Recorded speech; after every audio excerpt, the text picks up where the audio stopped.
Hello family, তো এটা হচ্ছে আমার নেক্সট ভিডিও পার্ট। তো পার্সেল ওপেনিংয়ের দেখো, তো আমি আমার নেল আর্টের প্রোডাক্টের সব যেগুলো আর কি মোটামুটি লাগবে এখন আপাতত হলেই হয়ে যাবে পুজোর আগে। তো সেগুলোরই কিছু কিছু অর্ডার আছে, তো সেগুলোরই আমি পার্সেল ওপেনিং করে তোমাদের সাথে শেয়ার করছিলাম। এটা হচ্ছে নেল টিপ এসেছে, তো মোটামুটি সব প্রোডাক্টই ভালো এসেছে, শুধু একটা বাদে। তো সেই গিফটগুলোই ওপেনিংটা তো দারুণ এসেছিলো, খুব সুন্দর, অনেকটা মেকআপ ব্রাশের মতো।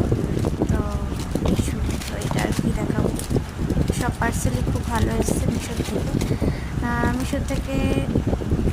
এর আগে আমি একটা ঘরের জন্য সুন্দর একটা শোপিস অর্ডার করেছিলাম, তো ওটা আমার খুব খারাপ এসেছে। আর এই প্রোডাক্টটা আমি যেটা অর্ডার করেছিলাম সেটা আসেনি, অন্য একটা আমাকে পাঠিয়ে দিয়েছে, কিন্তু তাও ভালো।